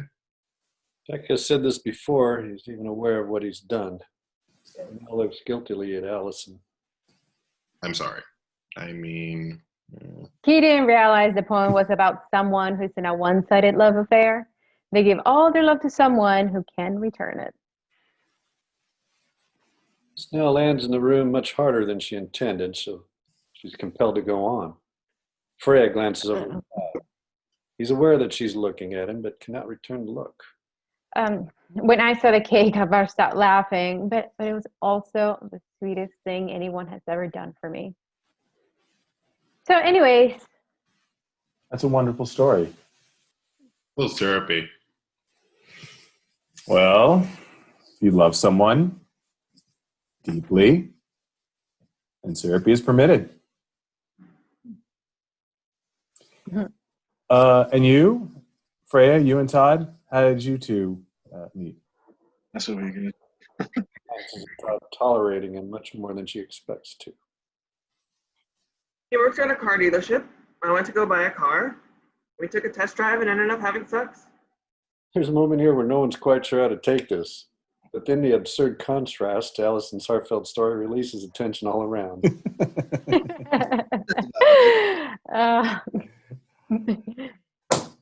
Ooh. What kind of car was it, huh? I can't remember. I didn't buy it. Think. Oh, Okay, goodness. some kind of Ford. You didn't buy it. Allison, No. Aw. God, what do you mean? You didn't give me a deal, so fuck it. Oh, Freya, I love you. What? I mean, it was a hatchback. Well, I had to admit that was the most unique. but Allison's been swept up in the nostalgia of the last few moments and doesn't even think about it. And what about you, David? Is there a special lady in your life? Someone special? Come on. We've all been dragging our skeletons out. Just silence. David Nathan Bright slowly puts down his plate. Stands. He smiles. He gives a little formal half bow. This has been very lovely. Very kind of you to invite me in. I think perhaps I should be going now. I'm meeting an old friend who's only briefly in town on business. Oh, yeah, yes, completely understand that. Sorry we sidetracked you. No, it was lovely, really. Can I send you home with something? Thank you. No, it was wonderful getting to meet all of you. And Jack, I'm very impressed. No, I dine at many fine restaurants, and this is on par. No, this far and away exceeds much of what I've tasted the world over. Good luck on your endeavors, Jack. I'm very optimistic about your future. And good luck in picking out a name. I know people in advertisement. If you need help in that department, please don't hesitate to ask. You've been more than helpful already. Suddenly he realizes when he's wearing Jack's clothes. I will have this returned. Cool. Allison escorts David Nathan back toward the door. The others rise to say their goodbye. Only Freya remains seated. Just as Dave Nathan Bright is about to leave the room, I got a new job today. they all look back at her. What? Oh, you must be very pleased. Starts out again, but Wait, aren't you going to stay and congratulate me? Well, I mean, as I you came all this way to congratulate Allison on her birthday. Honey? I mean, even though it's not her birthday, or is it? I don't know.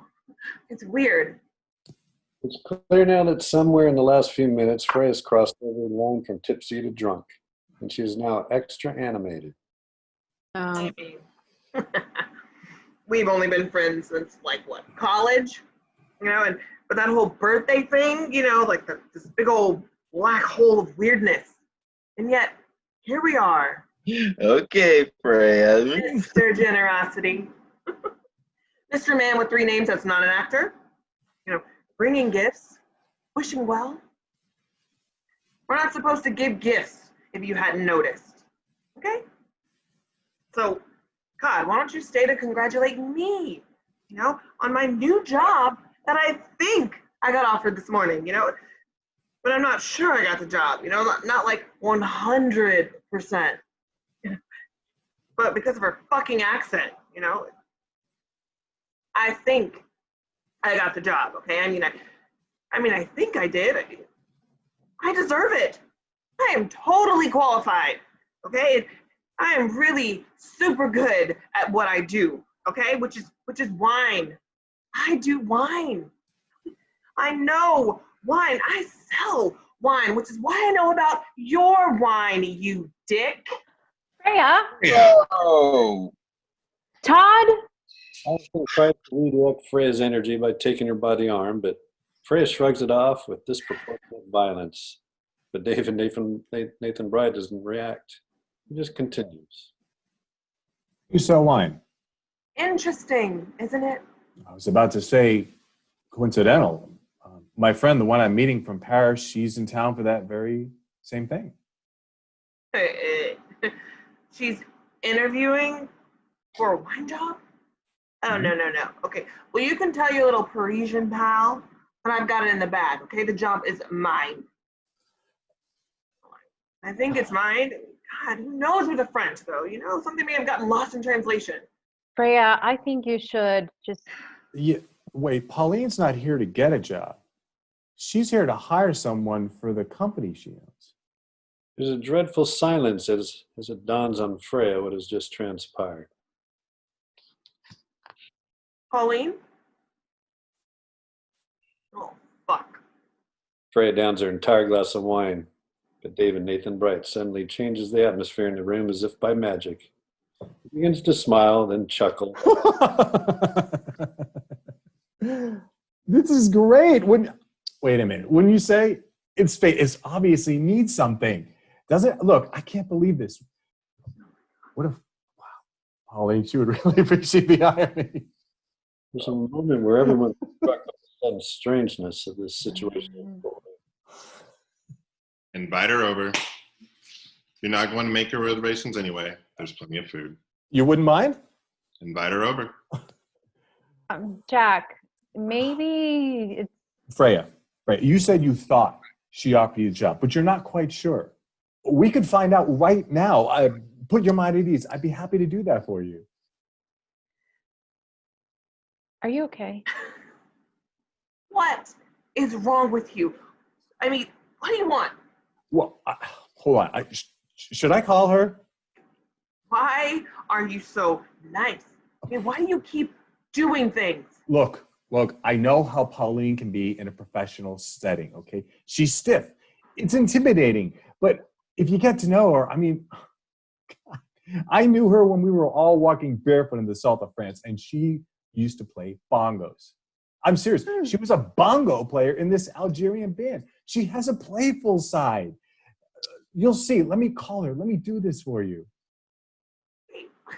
I was just incredibly insulting to you, and now you want to help me? Oh, God. It's nothing. It's nothing. Takes out his phone and exits again. You think he's something. You're welcome, by the way. Oh, okay, so now you're taking credit? Mm-hmm. What the hell is wrong with you? God, and what the hell is wrong with him? No, just everyone had their doubts about David. Everyone was intensely suspicious. It turns out he's a wonderful guy. He's genuinely nice. He's genuinely generous. Oh, okay, well, unlike some people I know, Little Miss Regifter. Freya stands and crosses to find Todd's briefcase sitting in the hallway. She pulls out the leather planner and holds it above her head triumphantly. What? This little piece of shit gift you gave me, right? That's what? Hey, you gave that to me. Shut up, Todd. Your thoughtful, good luck charm for my interview? Except it took no thought at all. You just regurgitated the same gift I gave you or your freaking husband last year. Freya, you're really drunk. Yeah, still. You made such a big deal about David and his munificence. God, I couldn't figure out why I was so angry. And then it hit me. It's not his generosity that pisses me off. It is your selfishness. Hey, come on now. Oh, don't act like you don't know what I'm talking about, Jackie boy. We've had our chats. God, you are so fucking unbelievably stingy. I mean, you don't want to receive, right? You can't receive because you don't like to give, right? Jack, am I right? God, and as far as I can tell, it's not just things that you withhold, right? Not just gifts. It's yourself. Big, fat chunks of yourself. Jack, am I right? I mean, I'm not misrepresenting here, am I? I mean, I think what I'm saying is a direct verbatim quote. Jack? God, which is why the two of you have been in therapy, okay? So don't look down your nose on us like we're the only ones with problems. We're not in therapy. I am. What? I've been seeing someone.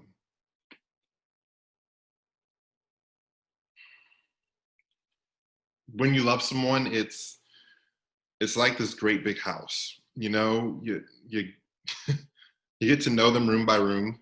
I mean, never expect to get a glimpse at every room. There have to be some parts withheld. I get that. I'm not a complete fool. That's only human. But with you, Al, it's not just rooms. It's whole goddamn wings. An entire annex of shit you refuse to share with me.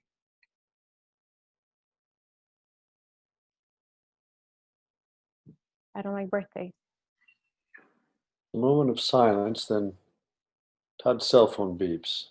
He's Okay. text. Who the fuck keeps texting you? God, give me that.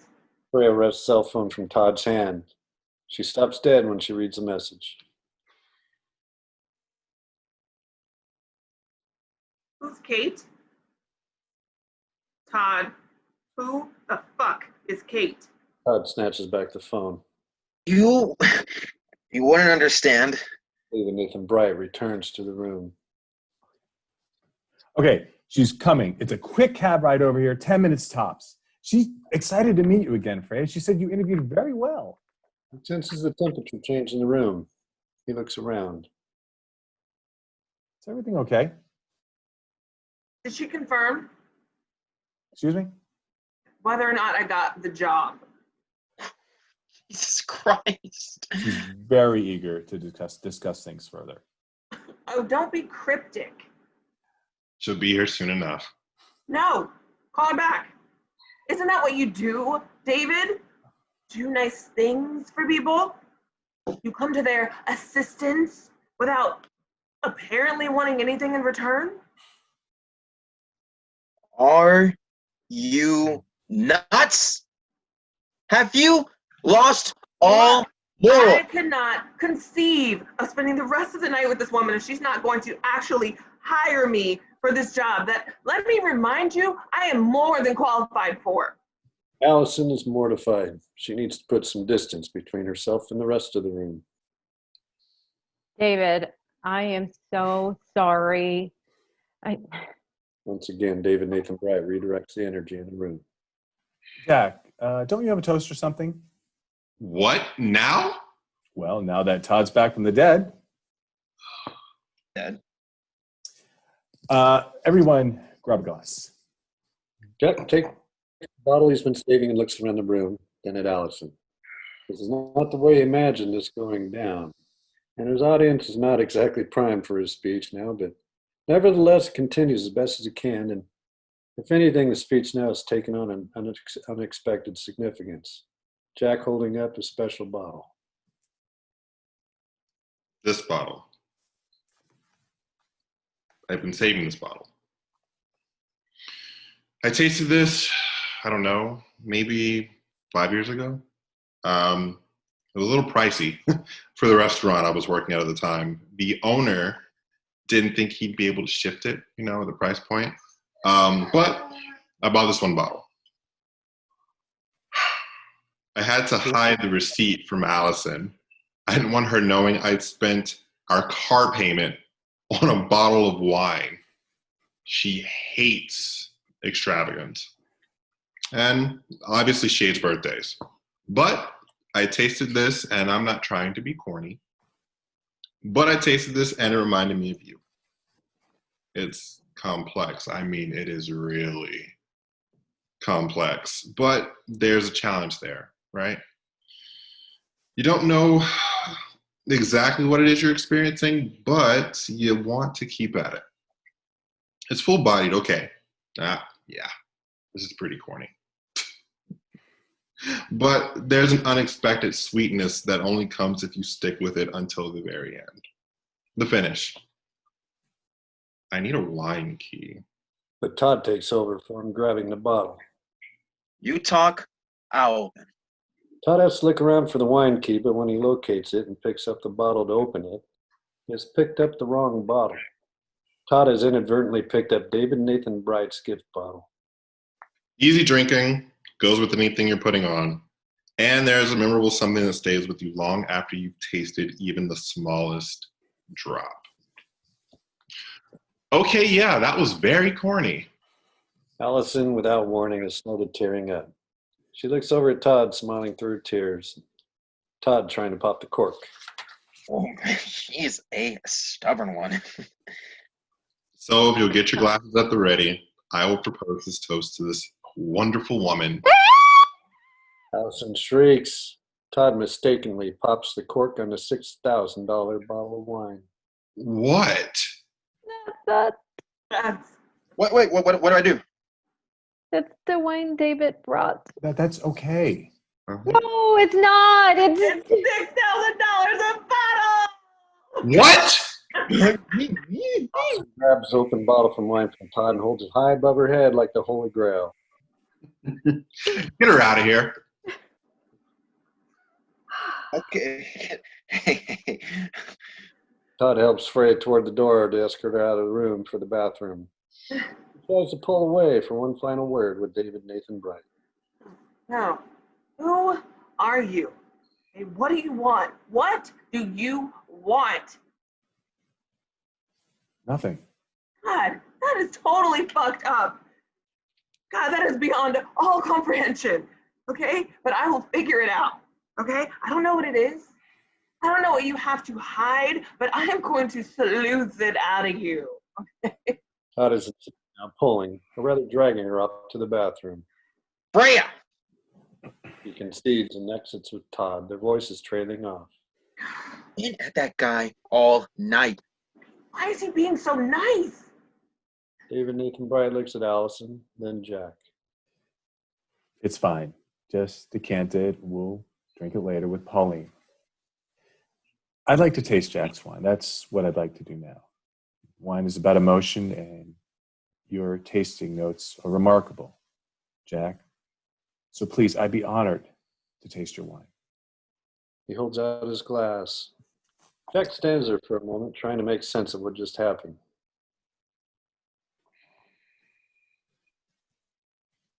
Ruined. Jack? Everything is ruined. I wanted to make this moment special. I really did, in spite of your admonitions. I love you, Allison. I really do, but Freya's right. This thing you have, this urgence to birthdays, it's selfish. Honey. No, shut up. You're selfish, and it's ruined. He levels her with his look. David Nathan Bright looks away. Todd has turned and caught the tone. I don't know how I can get any worse. Jack's phone rings on the table. Todd answers. Hello? Not a good time. Okay, hold on. Take a message. Oh, I think you want to take this. Take a message. Todd holds the phone out to Allison, who takes it. Hi, Jackson is supposed at present. Can I? Allison knows. Jack knows exactly who's calling and what they're calling about. Allison hangs up. Let me guess. We'll talk about it later. Did he say why? Did he give any reason whatsoever? Did he at least sound? Jack crosses and takes a dish from the table and hurls it against the back wall. He circles the table and throws another one of his dishes against the wall with a horrible crash. He pulls the tablecloth off and onto the floor. By the time he's finished, the upstage wall of the apartment is bespattered, rather artfully, in hot cuisine. Allison just stands there, hand covering her mouth in disbelief. Jack goes to the kitchen. Allison hurriedly follows behind him out. Todd stares at the wall of destroyed food, then turns to David Nathan Bright. They look at one another awkwardly. Todd's cell phone chirps one more time. To remember whose umbrella this is. There's a woman. This older woman? Yeah. Comes into the dealership a couple times a week now for a year. We've been told, we've been warned. She never buys, just wants to be driven around in one of these cars. She lost her husband a year ago. And she's lonely. And I don't mind. Gets me out of the showroom for an hour. I drive her around like a chauffeur, it's actually quite It's quite relaxing being a chauffeur. I should have thought about that. Driving cars instead of selling them. Oh man. I gave her my number. She texts me quite a lot now, and we go have coffee or lunch. Sometimes we go around the museums. We went to an art museum the other day, and I've never really spent time looking at art. It's really interesting, isn't it? Anyway, that's the reason why I got fired, but I can't tell that to Freya. Can't tell her the truth. She think I lost my fucking mind. She just couldn't possibly conceive I'd sacrifice my livelihood to help out a little old lady. He looks at David. I don't know why I told you that. Anyway, sorry I puked on you. The doorbell rings. Todd looks off. I'll get it. We're not staying. David Bright reaches into his inside pocket and takes out a checkbook. He takes out a pen. He writes out a check and tears it out of the book. What are you doing? It's not a gift. It's an investment. Jack looks at the check. He looks at Allison and back at David Nathan Bright. The doorbell rings again. Todd heads off to answer the door. And listen, I have this book, Cien Sonetos de Amor. It's a first edition. I'll have it sent around. It's Neruda's love sonnets. I think it's the perfect gift for both of you. David Nathan Bright starts to leave, but Jack's face changes. He tears across the room and hits David Nathan Bright viciously across the face. David Nathan Bright staggers backwards. Todd returns and intervenes. And the three men have stopped fighting.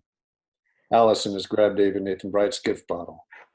Allison brandishes the bottle in the air, then proceeds to guzzle the contents like a mad woman, spilling as much wine down her chin and clothes as she consumes. Frozen in astonishment. And now Freya has returned to witness insanity. Scene 8. The next morning, David Nathan Bright's apartment. Tasteful, extremely minimal. A large painting is on his wall. Nicolas Poussin, Latte. It's early morning. The room is beginning to fill with golden light. Allison is asleep on an antique chaise and a blanket thrown over her. David Nathan Bright enters, already dressed for the day. His shirt is crisply pressed, but still untucked. His hand and wrist are wrapped in an ace bandage, and he has a Band-Aid above his right eye, cut on his lip. He stands for a moment, watching Allison sleep as he sips his morning coffee. Allison stirs. Hi. You fell asleep. How did that happen? Well, I imagine because you laid your head down and closed your eyes. What happened to you? Not sure he wants to tell, but she beats him with a punch. Oh, God, I thought that was a dream. It's just a sprain. He tore up the check. Tried to make me eat it, as I recall. Although I don't think it was about the money. It was Neruda. Can you help me retrace my steps? Well, you were quite animated when you arrived, and more than a little... Drunk. Well, I was drunk. Let's just say you entered like Eleonora Dulce, stood by the doorway, hurling a string of unusually imaginative expletives at me while proceeding to guzzle the dregs of the bottle of wine I gave you. Oh, God. Dribbling most of it down your chin, which I consider the gravest of your sins, by the way. Oh, okay. I thought that was part of the dream as well, but it actually happened? Did it? Oh, you polished off Jack's bottle, too. It was horrifying. And adorable. In a horrifying kind of way. So how was it? The wine, by the way. I honestly can't remember. I'll bring around another bottle. Oh, I don't deserve it. You know what's worse than watching someone waste a bottle of really fantastic wine by dousing themselves in it? Drinking it alone. I found your little card with your address, and I thought, right, I'm gonna go over there without entirely knowing what I was gonna do when I arrived. How did I arrive? How did I even get into the building? Well, I considered asking the doorman to rough you up a bit and toss you out in the street, but Lionel, he's a bit of a softie. Lionel. I remember Lionel. I think I remember him. Friendly eyes, built like a Sherman tank. That's Lionel. What happened last night? Not much. You just sort of. Blacked out? I blacked out? Well, it was a little bit more dignified than that. You were talking, then you just stopped, slumped over on the chase here, and that was that. I threw a blanket over you and went to bed. And when I came out this morning, it looked like you hadn't moved a muscle the whole night. Allison rises and drifts about the room, the blanket still wrapped about her. What was the other part of what you thought was a dream, by the way? Oh, that I went to an ATM and took out $80 in cash so I could throw it at you and finally pay you back for lunch. David Nathan Bright takes $80 cash out of his pocket and hands it to her. Hello. Oh, I'm horrible. I will never drink again. I'm leaving. She begins to stand, but finds herself unsteady on her feet. Oh, okay, maybe a few minutes longer. She takes in the place for the first time. God, it's beautiful here.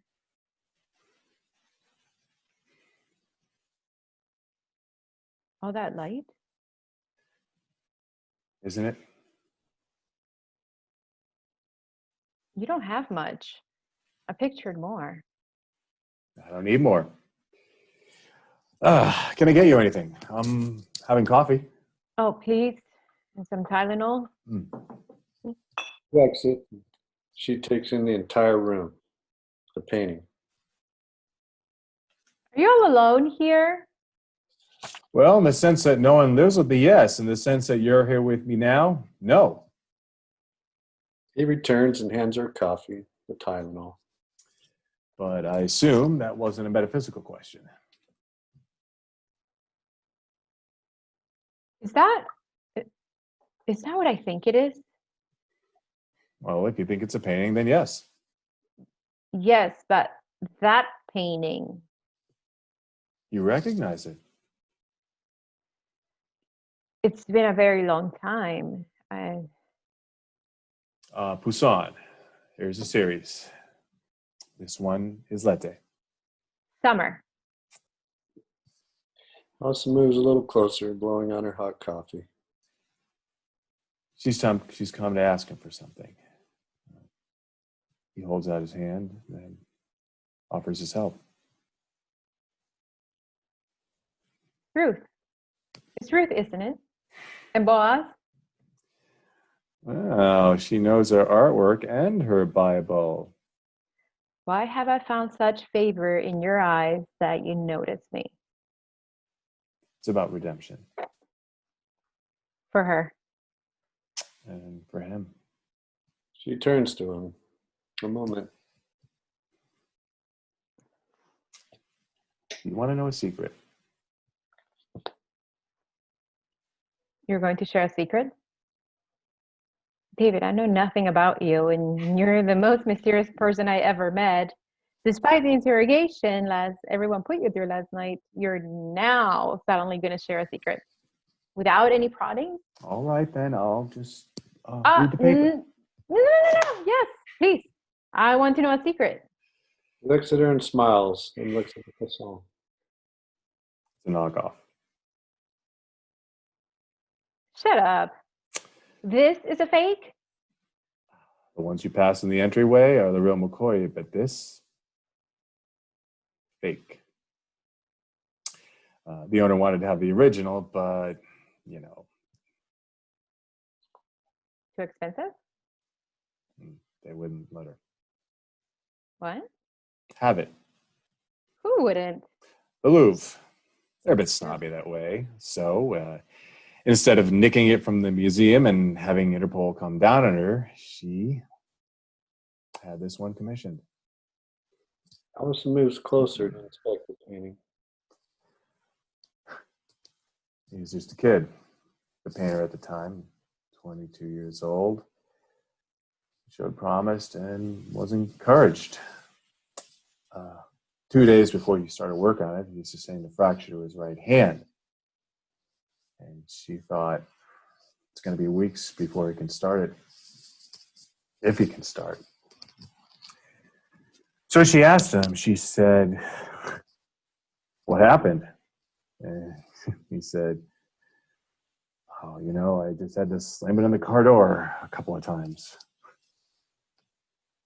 He's done it himself.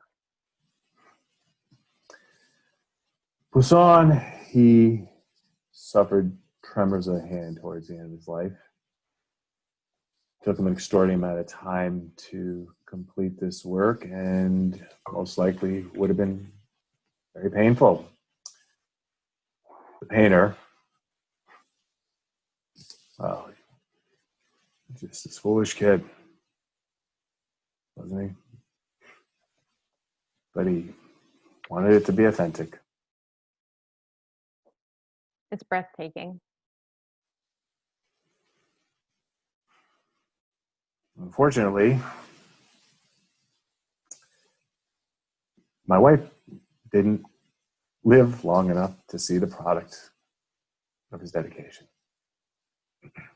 There's a moment of silence here, the two of them just looking at the painting quietly, side by side. Then David Nathan Bright takes out another check from his pocket and holds it out to him. Here is another check, which I will expect you to cash. And in return, Allison, look at me. Look at me. In return, I want absolutely nothing. I can't. Now, Jack needs it. He deserves it. He has talent. All he needs is a break. Don't take it for yourself. Just do it for him. He places the check on the pillow upon which she slept. Now, do you need anything else? What I meant was, why did you come?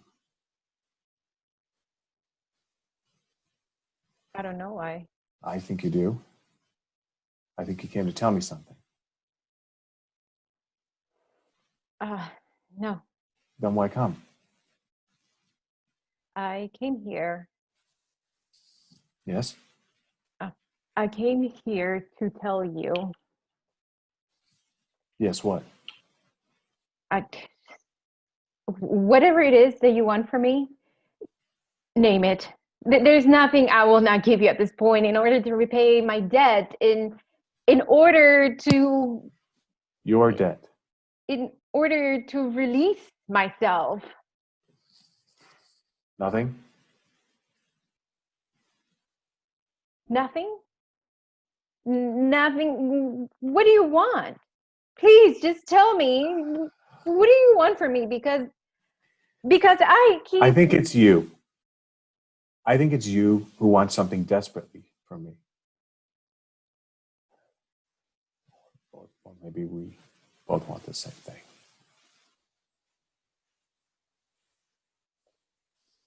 Look, if you're just going to be cryptic. Allison sits down her and starts for the door, but his voice stops her dead in her track. There are people who give expecting something in return. They extort loyalty, obeisance. They want the receiver to genuflect in perpetuity. That's not a gift. That's enslavement. Generosity is giving away so much of yourself that you eventually disappear. You ask me what I want? That's all I want. To disappear.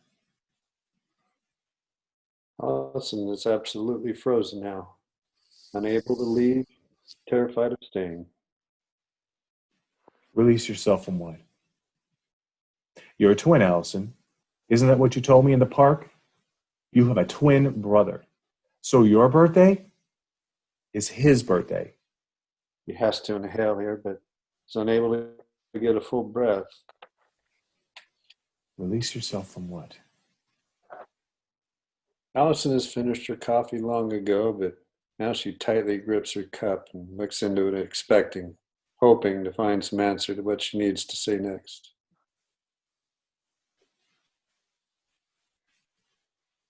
My brother, well, you know the stereotypes of twins. So close, so connected. That was never us. We waged a vicious war from the time we were young, and it devastated our mother. David Nathan Bright is just quietly listening. She knows she must either go on or she must leave immediately, and he's offering nothing in the way of an inducement in either direction. We had very different values, radically different. But more than that, apart from everything else, he was cruel. Unforgivably cruel to me, to everyone. And he lived a sinful life. When we were kids, 9, maybe 10, he gave me this little paperweight, cobalt blue, and I treasured it. It turned out he'd stolen it from a friend of my mother. He'd taken it from her bedroom and gave it to me for my birthday. My mother made me return it to the woman, who naturally assumed that I was the one who'd stolen it. She regarded me with such disdain that I felt myself like the thief. And after a time, I started to believe it. For years, I swallowed the guilt of my brother's transgressions. I hated him so much, but I ate his sins in exchange for getting him out of my life. The sunlight is lengthening across the floor now. He was in Malaysia when he got sick. Who knows why? We hadn't spoken in years, so I learned all this after the fact, after it was too late to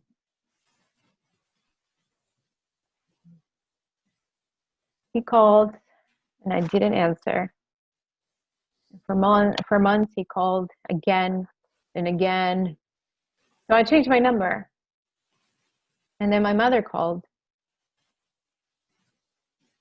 My brother died alone in agony on our birthday in the hospital in Penang. He was calling for something only I could give him, bone marrow. But I never bothered to pick up the phone.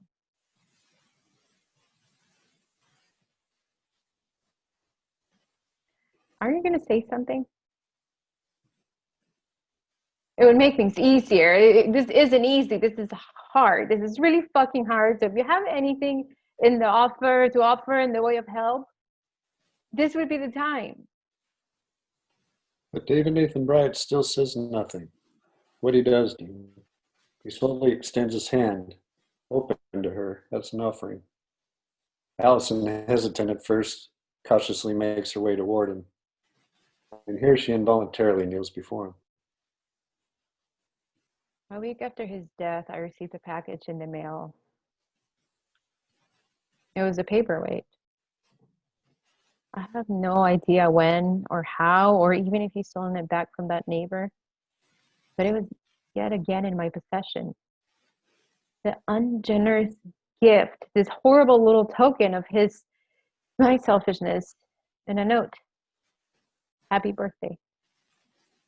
The sunlight has finally reached the place where she has knelt. I went into the street and gave the paperweight to the first person I saw. David Nathan Bright sits looking at her in silence. Allison kisses David Nathan Bright's hand.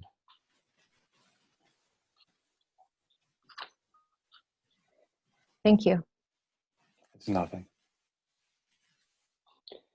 They turn to the painting as the light from the windows strikes the song, illuminating the central figures that are subject of the composition.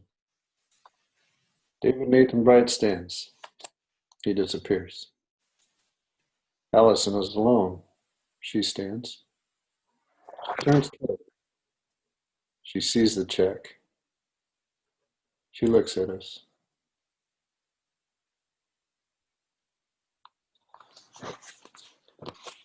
The end.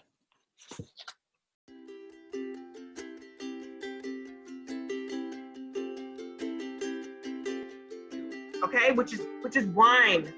I do wine. I know wine. I sell wine, which is why I know about your wine, you dick. Pact. We do have a pact. Yeah, but David something came with a gift. David Nathan Bright. David Nathan Bright. God, you're doing it again. What? Burn myself. You're Jack. Jack. Well, isn't that ironical? You'll work things out. Will we? Oh man, I love when people say that. He kisses her neck. She likes it. She pretends not to like it. The like it part wins. She turns toward him as far as her pose will allow in the kiss. I do not love you except because I love you. I go from loving to not loving you, from waiting to not waiting for you. My heart moves from the cold into the fire.